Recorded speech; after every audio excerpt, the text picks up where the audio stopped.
MTR ಬಾದಾಮ್ ಮಿಕ್ಸ್ನ ಯಾವ ರೀತಿ ಮನೆಯಲ್ಲೇ ಪ್ರಿಪೇರ್ ಮಾಡ್ಬೋದು ಅಂತ ಈ ವಿಡಿಯೋದಲ್ಲಿ ಕಂಪ್ಲೀಟಾಗಿ ತಿಳಿಸ್ಕೊಡ್ತೀನಿ. ಸೊ ವಿಡಿಯೋ ಸ್ಕಿಪ್ ಮಾಡದೆ ಕೊನೆ ತನಕ ನೋಡಿ. ಈ ಬಾದಾಮ್ ಮಿಕ್ಸ್ನ ನೀವು ಸ್ವೀಟ್ ಡೆಸರ್ಟ್ಸ್ಗಳಿಗೆಲ್ಲ ಉಪಯೋಗಿಸ್ಬೋದು. ಇದರಲ್ಲಿ ಯಾವುದೇ ರೀತಿ ಪ್ರಿಸರ್ವೇಟಿವ್ಸ್ ಇಲ್ಲ, ಆ್ಯಡೆಡ್ ಕಲರ್ಸ್ ಇಲ್ಲ. ಬನ್ನಿ ಯಾವ ರೀತಿ ಪ್ರಿಪೇರ್ ಮಾಡೋದು ಅಂತ ನೋಡೋಣ. ಇಲ್ಲಿ ಒಂದು 100 ಗ್ರಾಮ್ಸ್ ಆಫ್ ಆಲ್ಮಂಡ್ನ ಸೋಕ್ ಮಾಡಿ ಎತ್ತಿಟ್ಕೊಂಡಿದ್ದೀನಿ. ಇದಕ್ಕೆ ಸೋಕ್ ಮಾಡೋದಕ್ಕೆ ಒಂದು 4 to 5 hours ಸಾಕಾಗುತ್ತೆ. ಇನ್ನು ಇದು ಇನ್ಸ್ಟೆಂಟಾಗಿ ಮಾಡ್ತೀವಿ ಅನ್ನೋದಾದರೆ ಇದಕ್ಕೆ ಒಂದು ಸ್ವಲ್ಪ ಬಿಸಿ ಬಿಸಿ ಕಾದಿರೋ ನೀರನ್ನ ಹಾಕಿಬಿಟ್ರೆ ಒಂದು 10 ಮಿನಿಟ್ಸಲ್ಲೇ ನಿಮಗೆ ಬಾದಾಮ್ ಸಿಪ್ಪೆನ ಈಸಿಯಾಗಿ ತಗೋಬೋದು. ಅಟ್ಲೀಸ್ಟ್ ನಾರ್ಮಲ್ ವಾಟರ್ ಆದರೆ ಒಂದು 4 to 5 hours ನೀವು ಸೋಕ್ ಮಾಡಲೇಬೇಕಾಗತ್ತೆ. ಸೊ ಆಲ್ಮಂಡಿಂದ ಸಾಕಷ್ಟು ರೀತಿ ಬೆನಿಫಿಟ್ಸ್ ಇದೆ. ಮೊದಲನೇದಾಗಿ ಇದು ನಮ್ಮ ಬ್ರೈನ್ ಹೆಲ್ತ್ನ ಇಂಪ್ರೂವ್ ಮಾಡುತ್ತೆ. ಆಲ್ಮಂಡ್ಸಿಂದ ನಮ್ಮ ಬೋನ್ಸ್ ಆಗಿ ಟೀತ್ ಸ್ಟ್ರಾಂಗ್ ಆಗುತ್ತೆ ಅಂತಲೇ ಹೇಳ್ಬೋದು. ಅದ್ರ ಜೊತೆಗೆ ಇದು ನಮ್ಮ ಇಮ್ಯುನಿಟಿ ಸಿಸ್ಟಮ್ನ ಬೂಸ್ಟ್ ಮಾಡುತ್ತೆ. ಇದರಲ್ಲಿ rich in anti accident and good source of vitamins ಇದೆ. ಸೊ ಇದನ್ನು ನಾವು ಮಕ್ಕಳಿಗೆ ಕೊಡೋದ್ರಿಂದ ಇದು ಅವ್ರ ಮೆಮೊರಿ ಪವರ್ ಸಹ ಇನ್ಕ್ರೀಸ್ ಆಗುತ್ತೆ. ಮಿಕ್ಸ್ ಪೌಡರ್ನ ನೀವು ಡೈಲಿ ಮಕ್ಕಳಿಗೆ 1 ಲೋಟ ಹಾಲಿನ ಜೊತೆಗೆ ಕೊಡೋದ್ರಿಂದ ಅವ್ರ ಓವರ್ ಆಲ್ ಹೆಲ್ತ್ ಡೆವಲಪ್ಮೆಂಟಿಗೆ ಸಾಕಷ್ಟು ರೀತಿ ಹೆಲ್ಪ್ ಮಾಡುತ್ತೆ ಅಂತಲೇ ಹೇಳ್ಬೋದು. ನಾನಿಲ್ಲಿ ಸೋಕ್ ಮಾಡಿರುವ ಆಲ್ಮಂಡ್ನ ಸಿಪ್ಪೆ ತೆಗೆದು ಒಂದೊಂದಾಗೆ ಬಿಡಿಸ್ಕೊಡ್ತಾ ಇದ್ದೀನಿ. ಸೊ ಇದನ್ನು ಸಿಪ್ಪೆ ತೆಗೆದ್ರೇ ಚೆನ್ನಾಗೆ ಹಾಗೆ ಬಳಸಬಾರ್ದು. ಸೊ ಇದನ್ನು ಸಿಪ್ಪೆ ತೆಗೆಸಿ ಒಂದು 4 to 5 hours ನಾನು ಸೋಕ್ ಮಾಡಿ ಎತ್ತಿಟ್ಕೊಂಡಿದ್ದೆ. ಸೊ ಇದನ್ನು ಒಂದೊಂದಾಗಿ ಸಿಪ್ಪೆನ ತೆಗಿತಾ ಇದ್ದೀನಿ. ಸೊ ನೀವು 4 to 5 hours ಸೋಕ್ ಮಾಡೋದ್ರಿಂದ ಈಸಿಯಾಗಿ ಸಿಪ್ಪೆ ತೆಗಿಬೋದು. ಕೆಲವೊಂದು ಸಲ ಬಿಸಿನೀರಲ್ಲೂ ಹಾಕ್ಬೋದು, ಬಟ್ ಅಷ್ಟು ಕ್ಲೀನಾಗಿ ಸಿಪ್ಪೆ ತೆಗೆಯೋದಕ್ಕೆ ಆಗೋಲ್ಲ. ಆದಷ್ಟು ಡ್ರೈ ಫ್ರೂಟ್ಸು ಇದನ್ನು ಎಲ್ಲನೂ ಒಂದು ಒಳ್ಳೆ ಪ್ರಾವಿಷನ್ ಸ್ಟೋರಲ್ಲೇ ತೊಗೊಳ್ಳಿ. ಅದರದ್ದು ಎಕ್ಸ್ಪೈರಿ ಡೇಟ್ ಅವನ್ನೆಲ್ಲ ನೋಡಿಬಿಟ್ಟು ಸೊ ಚೆನ್ನಾಗಿರೋ ಆಲ್ಮಂಡ್ಸ್ನ ತೊಗೊಂಡು ಯೂಸ್ ಮಾಡಿ. ನೆಕ್ಸ್ಟ್ ಅಪ್ಕಮಿಂಗ್ ಡೇಸಲ್ಲಿ ನಾನು ಹೋಮ್ ಮೇಡ್ ಪ್ರೋಟೀನ್ ಬಾರ್ನ ಯಾವ ರೀತಿ ಪ್ರಿಪೇರ್ ಮಾಡೋದು ಅಂತ ನಿಮ್ಗೆಲ್ಲರಿಗೂ ತಿಳಿಸ್ಕೊಡ್ತೀನಿ. ಒಂದೊಂದಾಗಿ ಆಲ್ಮಂಡ್ ಎಲ್ಲ ಸಿಪ್ಪೆ ತೆಗೆದು ಆದ ನಂತರ ನಾವು ಅದನ್ನು ಕ್ಲೀನಾಗಿ ಯಾವುದೇ ರೀತಿ ನೀರು ಇಲ್ದಂಗೆ ಕ್ಲೀನಾಗಿ ಒರೆಸ್ಕೋಬೇಕಾಗತ್ತೆ. ಸೊ ನೀವು ಎಷ್ಟು ಕ್ಲೀನಾಗಿ ಡ್ರೈ ಮಾಡ್ಕೊಡ್ತೀರೋ ಅಷ್ಟು ಚೆನ್ನಾಗಿ ಪೌಡರ್ ಬಂದುಬಿಡುತ್ತೆ. ಇಲ್ಲಾಂದರೆ ಪೌಡರ್ ಮುದ್ದೆ ಮುದ್ದೆ ಥರ ಆಗಿಬಿಡುತ್ತೆ. ಸೊ ಕ್ಲೀನಾಗಿ ಯಾವುದೇ ರೀತಿ ನೀರು ಇಲ್ದೇ ಕ್ಲೀನಾಗಿ ಒಂದು 10-15 ನಿಮಿಷ ಕ್ಲೀನಾಗಿ ಒರೆಸ್ಕೊಂಡು ಸ್ವಲ್ಪ ಡ್ರೈ ಆಗೋಕ್ಕೆ ಬಿಡಿ. ಆಲ್ಮಂಡ್ಸ್ ಚೆನ್ನಾಗಿ ಡ್ರೈ ಆದರೆ ಪೌಡರ್ ತುಂಬ ದಿವಸಗಳ ನಂತರ ನಾವು ಇಟ್ಕೊಂಡು ಯೂಸ್ ಮಾಡ್ಬೋದಾಗುತ್ತೆ. ನಾನೇ ಮೊದಲಿಗೆ ಇಲ್ಲಿ ಮಿಕ್ಸಿ ಜಾರಿಗೆ ಸಿಪ್ಪೆ ತೆಗೆದಿರುವಂಥ ಆಲ್ಮಂಡ್ಸ್ನ ಹಾಕಿ ಫಸ್ಟು ರುಬ್ಕೊಡ್ತಾ ಇದ್ದೀನಿ. ಸೊ ಇದಕ್ಕೆ ಬೇಕಾದರೆ ನೀವು 2 to 3 ಸ್ಪೂನ್ ಅಷ್ಟು ಮಿಲ್ಕ್ ಪೌಡರ್ನ ಯೂಸ್ ಮಾಡ್ಬೋದು. ಸ್ವಲ್ಪ ಜಾಸ್ತಿ ಕನ್ಸಿಸ್ಟೆನ್ಸಿ ಬೇಕಾಗಿದ್ದರೆ ನೋಡಿ, ಕನ್ಸಿಸ್ಟೆನ್ಸಿ ಈ ರೀತಿ ಬಂದಮೇಲೆ ನೀವು ಒಂದು 2 to 3 ಸ್ಪೂನ್ ಅಷ್ಟು ಮಿಲ್ಕ್ ಪೌಡರ್ನ ಯೂಸ್ ಮಾಡಬೇಕಾಗತ್ತೆ. ಬಟ್ ನಾನಿಲ್ಲಿ ಯೂಸ್ ಮಾಡಿದ್ದೀನಿ. ಸೊ ಮಿಲ್ಕ್ ಪೌಡರ್ ಜೊತೆಗೆ ನಾವಿಲ್ಲಿ ಒಂದು 1/2 ಸ್ಪೂನ್ ಅಷ್ಟು ಅರಿಶಿನ ಹಾಕ್ತಾಯಿದ್ದೀನಿ.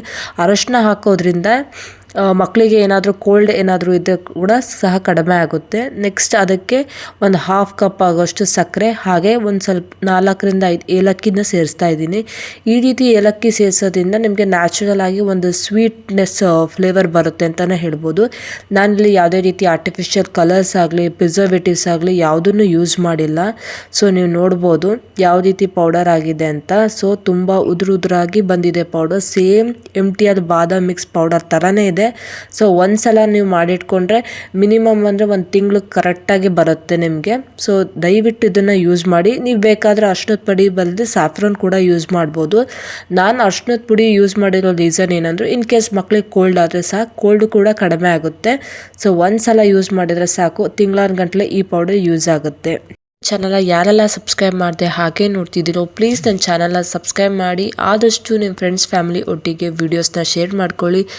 ನೆಕ್ಸ್ಟ್ ಅಪ್ಕಮಿಂಗ್ ಡೇಸಲ್ಲಿ ಯಾವ ಥರದ ವೀಡಿಯೋ ಬೇಕು ಅಂತ ಕಮೆಂಟ್ ಸೆಕ್ಷನಲ್ಲಿ ಕಮೆಂಟ್ ಮಾಡಿ. ಡೆಫಿನೆಟ್ಲಿ ನಾನು ಅದ್ರ ಬಗ್ಗೆ ವೀಡಿಯೋ ಮಾಡ್ತೀನಿ. ಸೊ ಪೌಡರ್ ನೋಡಿ ರೆಡಿ ಆಗೋಯ್ತು. ಬೇಕಾದರೆ ನೀವು ಜಲ್ದಿ ಕೂಡ ಇಟ್ಕೋಬೋದು. ಸೊ ಅಲ್ಲೆಲ್ಲ ಸಣ್ಣ ಆಲ್ಮಂಡ್ಸ್ ಬೇಕಾದರೆ ಕಟ್ ಮಾಡ್ಕೊಂಡು ಹಾಕೋಬೋದು. ಮಕ್ಕಳಿಗೆ ಅಲ್ಲೆಲ್ಲ ಬಾಯಲ್ಲಿ ಸಿಗ್ತಾ ಇರುತ್ತೆ. ಸೊ ನನ್ನ ಮಕ್ಕಳು ಅಷ್ಟೊಂದು ಇಷ್ಟಪಡಲ್ಲ ಅಂತ ಫುಲ್ ಎಲ್ಲ ನೈಸ್ ಪೌಡರ್ ಮಾಡಿಬಿಟ್ಟಿದ್ದೀನಿ. ಈಗ ಬಾದಾಮ್ ಹಾಲನ್ನ ಪ್ರಿಪೇರ್ ಮಾಡೋಣ ಬನ್ನಿ. ಇಲ್ಲಿಗೆ ಸ್ಟವ್ ಹಚ್ಚಿ ಒಂದು ಪಾತ್ರೆ ಕಾಯಕ್ಕೆ ಇಟ್ಟಿದ್ದೀನಿ. ಪಾತ್ರೆ ಆದ ನಂತರ ನಾನಿಲ್ಲಿ 1 ಲೋಟದಷ್ಟು ಕೌ ಮಿಲ್ಕ್ನ ತೊಗೊಂಡಿದ್ದೀನಿ. ನೀವು ನಂದಿನಿ ಹಾಲನ್ನ ಬಳಸೋದಾದರೆ ಅದಕ್ಕೆ ಒಂದು ಸ್ವಲ್ಪ ನೀರನ್ನ ಸೇರಿಸಿ ಹಾಲನ್ನ ಕಾಯಕ್ಕಿಡಿ. ಏಕೆಂದರೆ ತುಂಬ ಗಟ್ಟಿ ಹಾಲನ್ನ ಮಕ್ಕಳಿಗೆ ಕೊಡೋದ್ರಿಂದ ಅವರಿಗೆ ಕಫ ಆಗೋ ಚಾನ್ಸ್ ತುಂಬ ಇರುತ್ತೆ. ಅದರ್ವೈಸ್ ನೀವು ಸ್ಲಿಮ್ ಮಿಲ್ಕ್ ಕೂಡ ಯೂಸ್ ಮಾಡ್ಬೋದು. ಅದು ಬೆಸ್ಟ್ ಅಂದರೆ ಕೌ ಮಿಲ್ಕ್ ಅಂತಲೇ ಹೇಳ್ತೀನಿ ಮಕ್ಕಳಿಗೆ. ಸೊ ನಮ್ಮ ಹಳ್ಳಿಯಲ್ಲಿ ಕೌ ಮಿಲ್ಕ್ ಸಿಗೋದ್ರಿಂದ ನಾನು ಕೌ ಮಿಲ್ಕ್ನ ಯೂಸ್ ಮಾಡ್ತಿದ್ದೀನಿ. ಸೊ ಇದಕ್ಕೆ ನಾನಿಲ್ಲಿ ಯಾವುದೇ ರೀತಿ ಸಕ್ಕರೆನ ಹಾಕಿಲ್ಲ, ಡೈರೆಕ್ಟ್ ಹಾಲಷ್ಟೇ ಕಾಯ್ಸೋಕ್ಕಿಟ್ಟಿದ್ದೀನಿ. ನೀವು ನೀರನ್ನು ಸೇರಿಸೋದೇನು ಅವಶ್ಯಕತೆ ಇರಲ್ಲ. ಅದು ಆಲ್ರೆಡಿ ಸ್ವಲ್ಪ ತೆಳುವಾಗೇ ಇರುತ್ತೆ ಹಾಲು. ಸೊ ನಾನು ಹಾಲನ್ನ ಒಂದು ಲೋಟಕ್ಕೆ ಸೋದಿಸ್ಕೊತಾ ಇದ್ದೀನಿ. ಸೋಸ್ಕೊಂಡಿರೋ ಹಾಲಿಗೆ ನಾನು 2 to 3 ಸ್ಪೂನ್ ಅಷ್ಟು ಆಲ್ಮಂಡ್ ಮಿಕ್ಸ್ ಪೌಡರ್ನ ಹಾಕ್ತಾಯಿದ್ದೀನಿ. ಟೀ ಕಾಫಿ ಕುಡಿಯೋ ಬದಲು ಇದು ಒಂದು ಹೆಲ್ತಿ ಆಪ್ಷನ್ ಅಂತಲೇ ಹೇಳ್ಬೋದು. ಇದರಿಂದ ನಿಮ್ಗೆ ಓವರ್ ಆಲ್ ವೇಟ್ ಮ್ಯಾನೇಜ್ಮೆಂಟಿಗೂ ಸಹ ಹೆಲ್ಪ್ ಮಾಡುತ್ತೆ. ಸೊ ಒಂದ್ಸಲ ಮಾಡಿಕೊಂಡ್ರೆ ತಿಂಗಳಾನ್ಗಂಟ್ಲೆ ಇದು ಯೂಸ್ ಆಗುತ್ತೆ ಅಂತ ಹೇಳ್ಬೋದು. ಬೂಸ್ಟು ಹಾರ್ಲಿಕ್ಸ್ ತರೋ ಬದಲು ಈ ಥರ ಪೌಡರ್ ಮಾಡ್ಕೊಳ್ಳಿ. ಡೆಫಿನೆಟ್ಲಿ ನಿಮ್ಮ ಮಕ್ಕಳ ಹೆಲ್ತಿಗೆ ತುಂಬಾ ಇಂಪಾರ್ಟೆಂಟ್ ಆಗುತ್ತೆ. ಕೇವಲ ಒಂದು 10 ನಿಮಿಷದಲ್ಲಿ ಈ ಪೌಡರ್ ರೆಡಿ ಆಗುತ್ತೆ. ಒಂದ್ಸಲ ಮಾಡಿ ನೋಡಿ, ಡೆಫಿನೆಟ್ಲಿ ನಿಮಗೂ ಇಷ್ಟ ಆಗುತ್ತೆ. ಸೇಮ್ MTR ಬಾದಾಮ್ ಮಿಕ್ಸ್ ಸ್ಟೈಲಲ್ಲೇ ಬಂದಿದೆ ಇದು. ಸೊ ಇದನ್ನು ನೀವು ಸ್ವೀಟ್ಸು ಡೆಸರ್ಟ್ಸಿಗೆಲ್ಲ ಯೂಸ್ ಮಾಡ್ಕೊಳ್ಬೋದು. ಇನ್ನು ಇವನೇ ಐಸ್ ಕ್ರೀಮ್ ಸಹ ಇದರಲ್ಲೇ ಮಾಡ್ಕೊಂಡು ತಿನ್ಬೋದು. ಯಾರೆಲ್ಲ ನನ್ನ ವಿಡಿಯೋ ವಾಚ್ ಮಾಡಿದ್ದೀರಲ್ಲ, ಥ್ಯಾಂಕ್ ಯು ಸೋ ಮಚ್. ಇದೇ ರೀತಿ ನನಗೆ ಸಪೋರ್ಟ್ ಮಾಡ್ತಾ ಇರಿ. ಫೈನಲಿ ಬಾದಾಮ್ ಮಿಕ್ಸ್ ರೆಡಿ ಆಯಿತು. Drink healthy and stay healthy ಅಂತ ಹೇಳೋದಕ್ಕೆ ಇಷ್ಟಪಡ್ತೀನಿ.